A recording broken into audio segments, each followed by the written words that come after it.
Shalom, kita akan masuk dalam pujian dan penyembahan kita kepada Tuhan. Amen. Dan kita akan mendengarkan firman Tuhan. Mari kita siapkan hati kita. Kita akan angkat pujian ini. Tuhan, Kau sempurna dalam karyamu. Haleluya.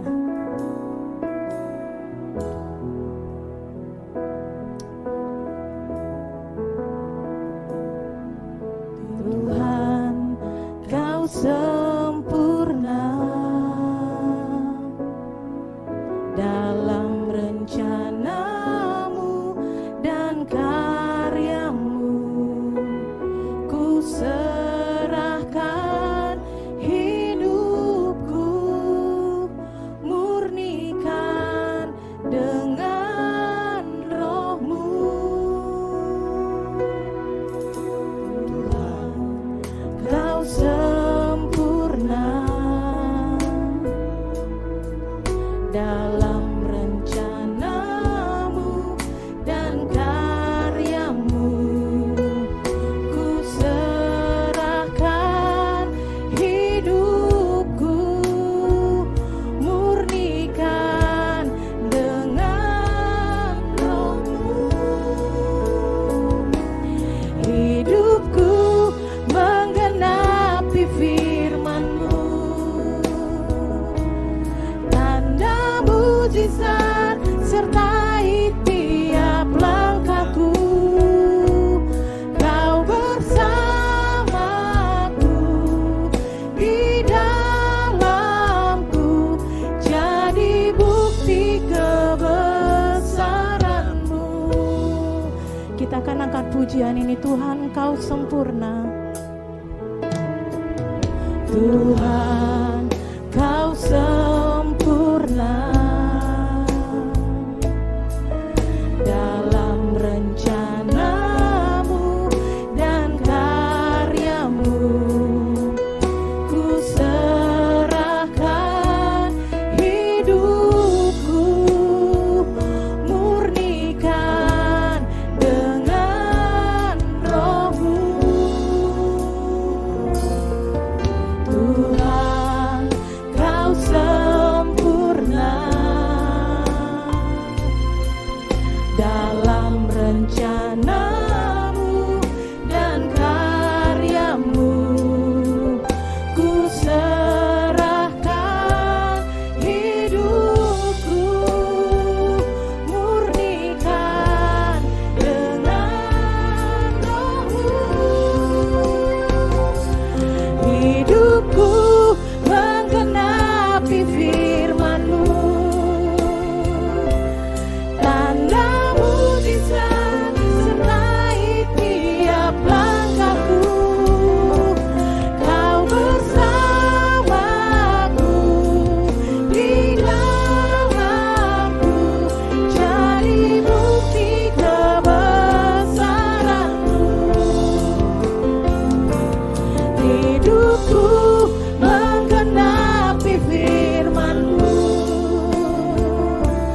tanda mujizat sertai tiap langkahku.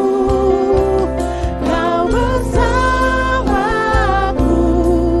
di dalamku, jadi bukti kebesaran-Mu.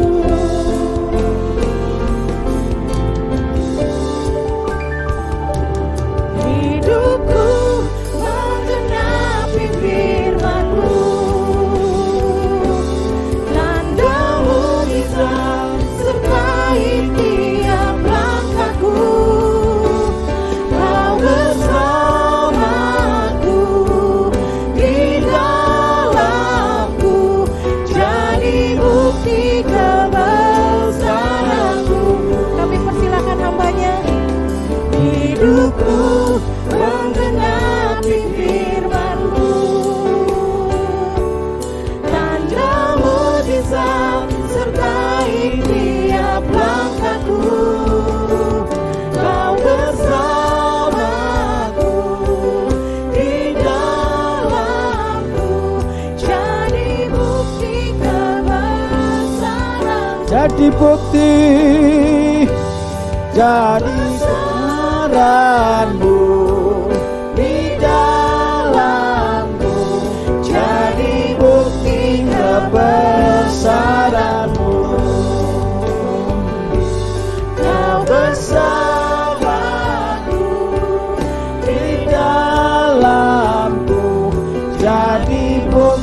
kebesaran-Mu.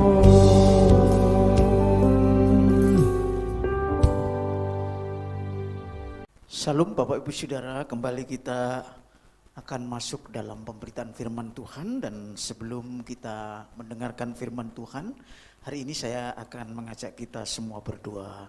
Mohon pimpinan dan penyertaan Tuhan dalam pemberitaan firman Tuhan ini, supaya Tuhan saja yang berbicara melalui hambanya buat kita sekalian, dan kita diberkati oleh firman Tuhan. Mari kita tunduk kepala, kita akan berdoa. Bapak Surgawi, terima kasih buat kasih karunia-Mu, Engkau telah memberkati kami dalam pujian dan penyembahan, dan kami telah masuk saat ini dalam hadirat-Mu untuk mendengarkan firman-Mu. Tuhan, sucikan hati kami dan layakkan kami untuk menerima berkat melalui kebenaran firman-Mu, supaya firman-Mu boleh kami hidupi dalam kehidupan sehari-hari. Tuhan, kami juga berdoa secara khusus untuk persembahan-persembahan yang diberikan oleh anak-anak-Mu melalui online service dan rekening yang ada bagi setiap jemaat-Mu. Tuhan, berkati supaya persembahan itu boleh menjadi berkat bagi gereja-Mu di tempat ini, dan banyak orang yang menikmatinya karena Tuhan memberkati setiap anak-anak-Mu, dan untuk kemuliaan-Mu, untuk pekerjaan Tuhan di tempat ini. Berkati mereka yang telah memberikan secara pribadi maupun keluarga, pekerjaan dan rumah tangganya, supaya nama Tuhan dipuji dan dimuliakan. Dalam nama Tuhan Yesus Kristus kami sudah berdoa, dan kami siap mendengarkan firman Allah. Amin. Baik, Bapak Ibu Saudara yang dikasihi Tuhan, hari ini saya rindu membagikan satu kebenaran firman Tuhan buat saudara dan saya, yang mungkin selama ini kita tidak begitu sering mendengar tentang bagaimana hidup kita akhir daripada mengarungi kehidupan di bumi ini, yaitu dengan satu tema pengadilan akhir hidup orang percaya. Bapak Ibu Saudara, tema ini sungguh sangat menggelitik buat kita, karena kita harus mempersiapkan diri bagaimana kita hidup, yang akhirnya kita harus bertemu dengan pengadilan Kristus di akhir zaman. Bapak Ibu Saudara yang dikasihi Tuhan, saya akan bacakan buat kita sekalian sebagai dasar renungan saudara dan saya, untuk bagaimana Tuhan menyingkapkan rahasia kebenaran hidup saudara, supaya saudara nanti siap sampai pada akhir hayat saudara. Roma pasal 14 ayat 12 yang demikian bunyi firman Tuhan. Demikianlah setiap orang di antara kita akan memberi pertanggungjawaban, maksud saya memberi pertanggungan jawab tentang dirinya sendiri kepada Allah.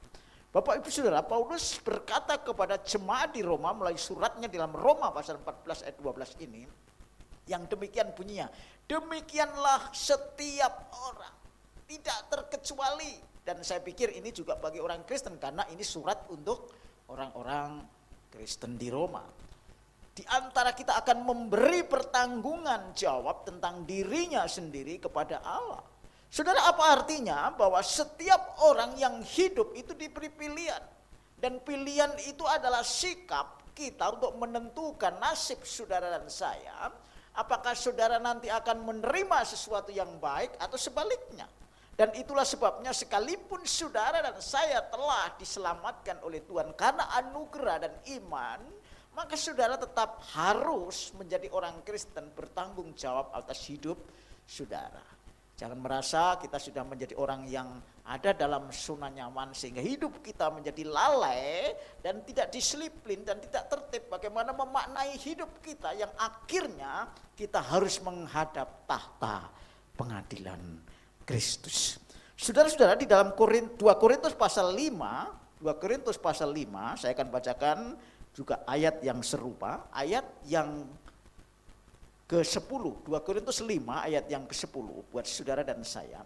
Sebab kita semua harus menghadap tahta pengadilan Kristus, supaya setiap orang memperoleh apa yang patut diterimanya sesuai dengan yang dilakukannya dalam hidupnya ini, baik atau jahat. Jadi Bapak Ibu Saudara, hidup orang Kristen harus bertanggung jawab.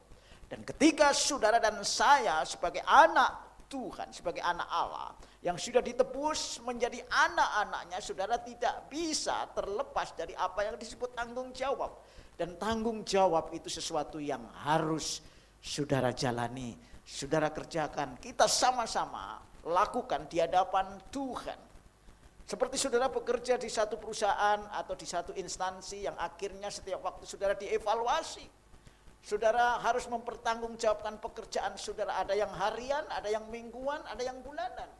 Apakah kinerjanya sesuai dengan performa yang perusahaan, institusi itu harapkan atau tidak? Kalau saudara dianggap pantas, saudara dianggap layak, dan saudara dianggap mempunyai satu performa yang bagus, saudara akan mendapat hadiah. Saudara akan dipromosikan dan saudara bisa menjadi seorang pemimpin. Demikian juga saudara dan saya. Ketika Tuhan berbicara bagaimana kita mempertanggungjawabkan hidup saudara, itu bukan saudara ketika saudara menjadi karyawan perusahaan saja, ketika saudara hanya menjadi ibu rumah tangga saja, ketika saudara hanya menjadi seorang suami saja, atau menjadi seorang istri, atau sebagai pegawai negeri, atau sebagai seorang dokter, atau sebagai seorang jaksa, atau seorang hakim. Saudara, semua kehidupan kita sejak kita sadar, mengerti apa itu pilihan dan itu mempunyai konsekuensi tanggung jawab, itulah yang saudara dan saya harus bertanggungjawabkan di dalam Tuhan, sekalipun saudara sudah menjadi anak Allah. Saudara-saudara, oleh karena itu saya mengajak kepada kita sekalian, bahwa jangka waktu kita mempertanggungjawabkan kehidupan ini sampai pada akhir hayat kita di bumi. Dikatakan hidup di bumi ini tadi di dalam Roma, kita harus pertanggungjawabkan untuk kekekalan kita. Saudara-saudara, apa yang Tuhan nilai saudara? Kalau kita harus mempertanggungjawabkan hidup ini, mari saya akan bacakan di dalam Ibrani pasal 4 ayat yang ke-13. Ibrani pasal yang keempat ayat yang ke-13. Yang demikian bunyi firman Tuhan buat saudara dan saya. Saudara, Ibrani pasal 4 ayat yang 13 yang berbunyi demikian buat saudara dan saya. Dan tidak ada satu makhluk pun yang tersembunyi di hadapannya, saudara. Sebab segala sesuatu telanjang dan terbuka dengan mata, di depan mata Dia, yang kepadanya kita harus memberikan pertanggungjawaban. Saudara, manusia terdiri dari tubuh dan jiwa. Ada manusia lahiriah yang bisa kelihatan, kita lakukan apa aktivitas kita sehari-hari dari waktu ke waktu, dari hari ke hari, dari minggu ke minggu. Saudara, dan bisa diukur, dilihat oleh orang lain, terutama di dalam manajemen, di dalam satu perusahaan, dalam institusi, kinerja saudara pasti akan dilihat ada hasilnya atau tidak dengan bukti yang bisa dilihat oleh orang dan dirasakan. Tetapi bagi Tuhan tidak hanya itu saudara. Bagi Tuhan penilaiannya kepada setiap orang percaya, orang Kristen yang saat ini sedang mendengarkan khotbah ini. Penilaiannya adalah sampai kepada manusia batinia saudara.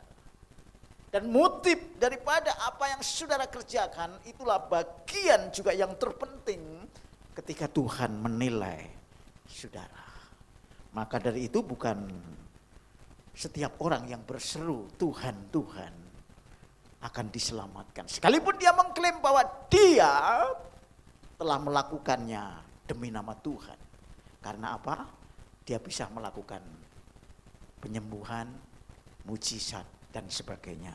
Yang saya ingin katakan, saya tidak ingin berkata bahwa mujizat dan segala sesuatu itu karunia Allah, itu tidak ada. Itu ada dan itu benar. Karena Tuhan memperlengkapi dengan orang-orang kudusnya untuk melakukan pekerjaannya dengan kuasa. Tetapi kalau itu dikerjakan tanpa cara sesuai dengan kehendak Tuhan, maka itu adalah sia-sia dan itu harus dipertanggungjawabkan di hadapan Tuhan. Oleh karena itu dikatakan di sana tidak ada satu makhluk pun yang tersembunyi di hadapan Tuhan. Bahkan Daud mengatakan di dalam Mazmurnya, sebelum aku mengatakan sesuatu Tuhan sudah tahu apa yang ada dalam hatiku. Artinya Bapak Ibu Saudara, sikap hati kita menjadi penting sebelum kita melakukan perbuatan yang nyata di depan orang banyak, apalagi di depan Tuhan. Kalau orang lain sama manusia tidak tahu motif, makanya sulitnya dalam pengadilan dunia ini kadang-kadang kita tidak sampai kepada motif atau sangat sulit. Kalau toh bisa hanya menduga seberapa jauh orang itu mengaku dan rentetan peristiwa yang dikaitkan dengan satu yang lain. Tetapi di hadapan Tuhan, motif apapun yang ada di balik perbuatan saudara dan saya itu pasti diketahui karena telanjang dan tidak ada yang tersembunyi. Oleh karena itu hati-hati saudara. Mari saya mengajak kita sekalian hari ini yang mengikuti firman Tuhan yang dibagikan kepada saudara dan saya. Ayo saudara, katakan ya di atas, ya tidak di atas tidak. Jangan ada yang tersembunyi di hadapan Tuhan. Kalau saudara bisa berbohong, menipu orang lain, kalau saudara bisa memanipulasi data di hadapan manusia, tetapi di hadapan Tuhan, saya katakan hari ini, no way. Hari ini Tuhan ingin supaya saudara waspada, saudara benar-benar memperhatikan bahwa semua itu harus dipertanggungjawabkan di hadapan Tuhan. Kemurnian hati, sikap motivasi yang benar sesuai dengan ajaran firman Tuhan. Itulah iman yang murni. Sebelum menghasilkan perbuatan, itulah juga yang dijangkau dalam Tuhan menilai seseorang. Apakah saudara nanti layak untuk menerima berkat, atau saudara tidak akan mendapat apa-apa dan saudara akan menyesal atau menjadi rugi. Oleh karena itu Bapak Ibu Saudara, mari saudara-saudara, Tuhan mengingatkan kepada kita, jangan main-main di hadapan Tuhan. Jangan sembrono hidup kita semau gue atau semau-mau kita karena diberi kebebasan. Justru Tuhan memberi kebebasan untuk memilih. Karena kalau tidak demikian maka pilihan kita tidak akan menghasilkan sesuatu yang plus atau negatif. Sudah. Jadi apa artinya kalau saudara mendapat berkat? Pasti itu pilihan saudara untuk mendapatkan sesuatu yang baik di mata Tuhan. Dan Tuhan memberikan karunia, hadiah, mahkota kepada siapa yang memilih Tuhan dan melakukan kehendaknya. Tapi sebaliknya, kalau kita memilih, menolak, tidak sesuai dengan firman Tuhan, maka akibatnya kita akan menjadi orang yang merugi atau yang menyesal. Karena itu Bapak Ibu Saudara, mari kita bertanggungjawabkan hidup kita selama kita masih boleh bernapas sampai akhir hayat saudara dan saya. Saudara, oleh karena itu mari tetap jaga persekutuan dengan Tuhan, renungkan firman Tuhan dan hayati. Roh Kudus akan menolong saudara kalau saudara mau mempertanggungjawabkan hidup saudara. Jangan menganggap remeh hidup ini, karena hidup ini harus dipertanggungjawabkan di hadapan Tuhan. Bapak Ibu Saudara yang dikasih Tuhan, Tuhan tidak melihat jumlah apa yang kita lakukan, 1, 2, 3, 4, dan 5, tapi kualitas hidup seseorang. Dan memang kita tidak tahu persis seperti apa Tuhan menilai, tapi paling tidak ada gambaran bagaimana Allah itu, saudara-saudara, menilai kita yang ada di dalam hidup saudara. Saudara-saudara, kualitas hidup seseorang tergantung bagaimana orang itu membangun hidupnya. Dan Paulus mengajarkan, mengupamakan bagaimana seorang ahli bangunan yang membangun rumah berdasarkan Kristus yang pertama. Itu harus tidak boleh ditawar. Ya, itu tidak boleh ditawar, harga mati. Tapi bagaimana saudara membangun bangunan rumah hidup saudara, kemudian setelah saudara percaya Yesus sebagai juru selamat dan Tuhan, maka itu persoalan yang berbeda. Karena itu mari kita baca di dalam 1 Korintus pasal 3, 1 Korintus pasal yang ketiga. Bagaimana Paulus mengajak orang Kristen di Korintus dan orang Kristen yang hari ini mendengarkan firman Tuhan. 1 Korintus 3, mari kita akan baca di dalam ayat yang ke-12 ya Bapak Ibu Saudara. Ayat yang ke-12. Ya. Ya, yang demikian bunyi firman Tuhan. Entahkah orang membangun di atas dasar ini dengan emas, maksudnya dasar Yesus Kristus, di atas dasar yaitu Tuhan Yesus dengan emas, perak atau permata, kayu, rumput kering atau jerami. Saudara, Paulus tidak tahu bagaimana orang-orang Korintus membangun hidupnya seperti ahli bangunan membangun bangunan rumah, dasar adalah pondasi yang kuat, dan bagaimana bangunan itu dibangun dengan emas, perak, batu permata, kayu, rumput kering atau jerami. Demikian juga Tuhan ingin melalui Paulus bagaimana mengumpamakan hidup saudara dibangun dengan cara seperti orang membangun rumah. Yang pertama adalah ciri yang Tuhan berikan adalah apakah saudara membangun seperti orang membangun rumah dengan emas. Apa artinya saudara? Artinya mempunyai kualitas bahan bangunan yang paling baik. Kalau saudara dan saya hidup, saudara dibangun dengan emas, itu bagaikan saudara membangun hidup rohani yang berkualitas. Hidup rohani yang berkualitas adalah yang tahan uji, saudara. Banyak orang Kristen, ketika dia menjadi Kristen, dia pikirannya hanya bagaimana Tuhan memberkati, menerima sesuatu dari Tuhan, dan dia tidak mau menghadapi masalah. Saudara, orang yang berkualitas tidak hanya dia mendapatkan apa yang dia kerjakan, tetapi dia harus bertahan menghadapi masalah. Saudara-saudara, emas diibaratkan sebagai logam mulia, bukan diibaratkan, emas adalah logam mulia yang tahan api. Sehingga ketika rumah ini ada unsur emas dibangunnya, kalau ada kebakaran pasti emas itu tidak berubah. Dan semakin kelihatan bahwa itu emas. Artinya apa Bapak Saudara? Bahwa emas itu menunjukkan dirinya kualitas sebagai logam mulia yang paling baik. Demikian hidup saudara dan saya.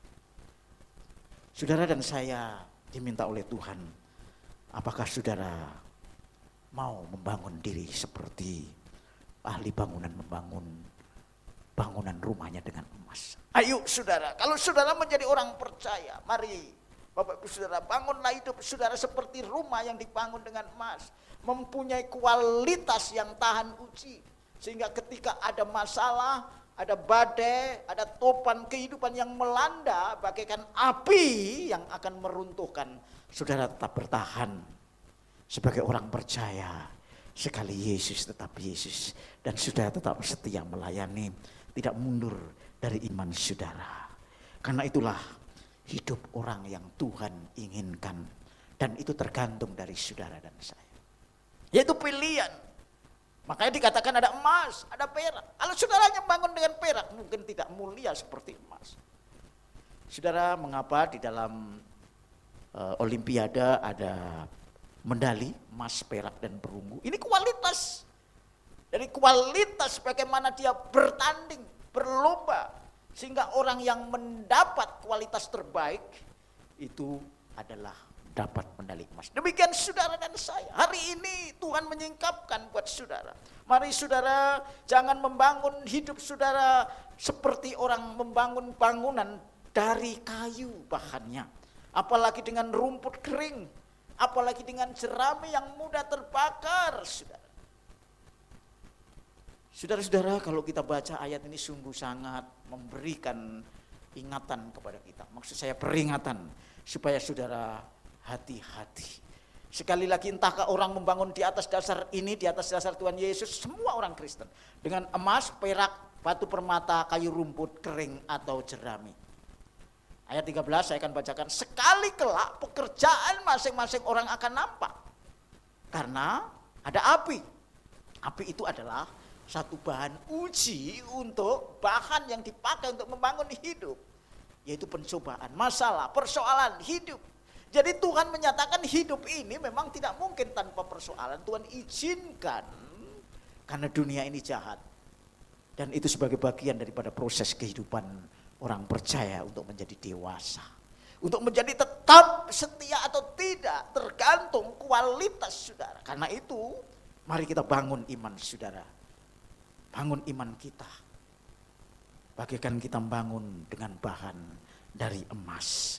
Saudara, supaya ketika percobaan datang, persoalan diizinkan oleh Tuhan, kita tetap kuat di dalam menghadapi persoalan, dan kita bertahan sampai akhir karena kita menang atas pencobaan dan godaan itu.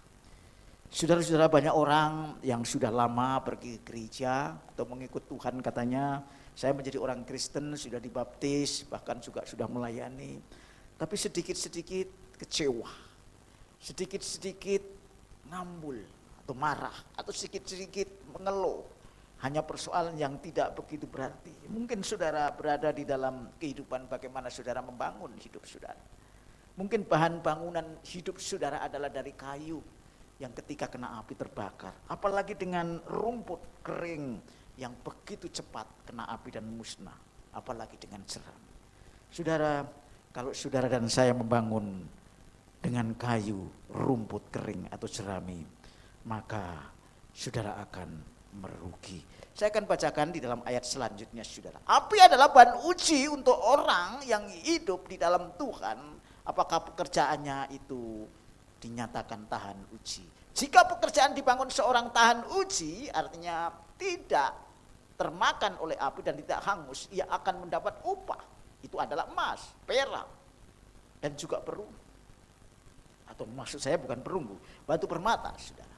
Tetapi saudara, kalau saudara dan saya pekerjaannya 1 Korintus 3 ayat 15, saudara. Jika pekerjaannya terbakar, ia akan menderita kerugian, tetapi ia sendiri akan diselamatkan, tetapi seperti dalam api. Jadi Bapak Ibu Saudara dikasih Tuhan, mari saya mengajak kita sekalian, jangan sampai saudara lalai dari apa yang Paulus katakan kepada jemaat di Korintus dan juga bagi jemaat yang ada saat ini sedang mendengarkan firman Tuhan ini. Saudara, jangan sampai saudara nanti merasa rugi dan menyesal ketika saudara sudah diselamatkan di dalam surga. Nanti saudara merasa, aduh saya menyesal karena saya sebetulnya harusnya membangun dengan kualitas emas. Ketika aku digoda, kenapa aku ikut godaan? Ketika aku dicobai, kenapa aku kompromi? Saudara, padahal itu hanya berkat sementara yang membawa saudara kepada jebakan untuk hidup yang berdosa. Mari Bapak Ibu Saudara, hidup saudara harus dipertanggungjawabkan. Hidup saya harus dipertanggungjawabkan di hadapan Tuhan. Pertanggungjawaban di hadapan Tuhan merupakan pilihan di hadapan saudara dan saya. Karena itu mari kita membangun iman saudara. Mari saudara membangun kasih saudara. Mari saya mengajak kita semua untuk tetap bersekutu bersama dengan Tuhan. Dari waktu ke waktu, bersekutu dengan sesama anggota tubuh Kristus, supaya saudara tidak kehilangan momentum untuk semakin kuat dalam Tuhan.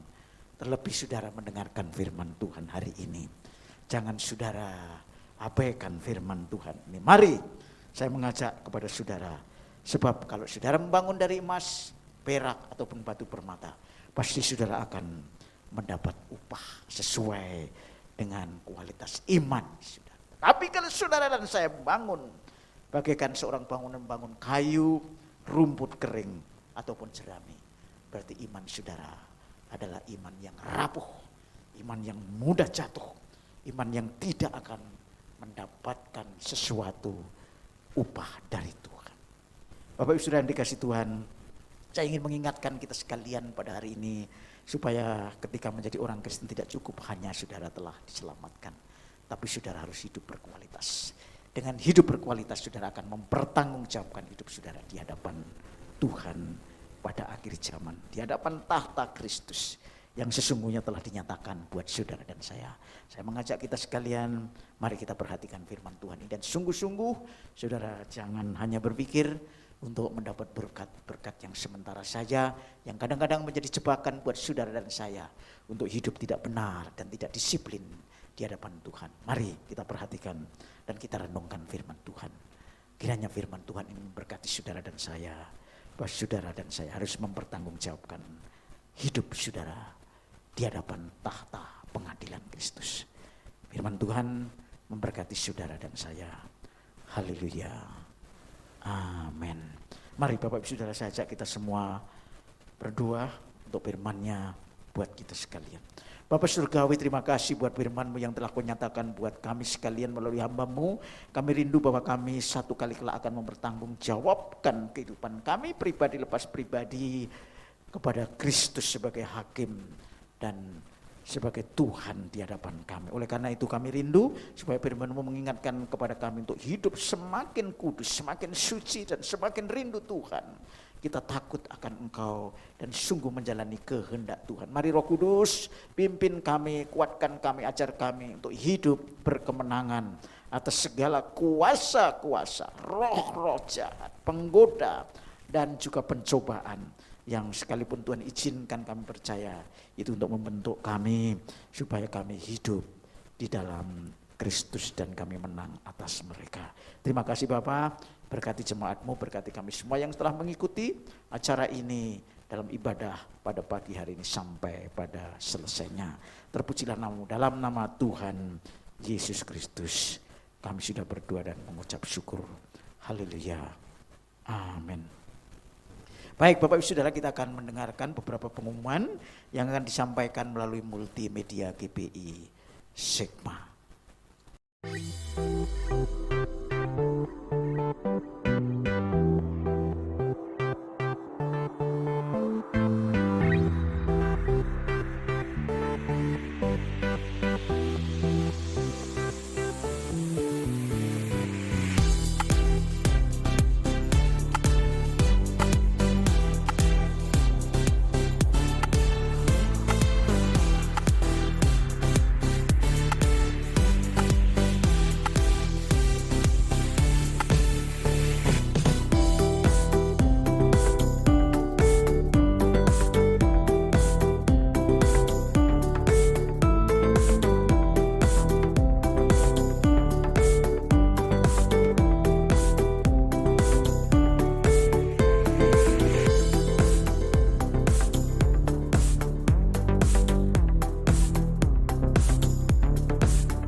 Bapak Ibu sudah sidang jemaat Tuhan, tiba saatnya kita akan menyudahi ibadah kita dan saya jemput Bapak Ibu sudah yang di rumah untuk berdiri, kita akan menerima berkat Tuhan sebelum kita mengakhiri ibadah kita. Angkat tangan saudara, siapkan hatimu, terimalah berkat dari Bapa di surga. Kasih yang sempurna, kasih karunia yang melimpah dari Bapa di surga, damai sejahtera di dalam Tuhan Yesus Kristus serta dengan persekutuan Roh-Nya yang kudus menyertai Bapak Ibu Saudara kita sekalian mulai saat ini sampai selama-lamanya. Dalam nama Tuhan Yesus Kristus, mari kita katakan sama-sama, amin.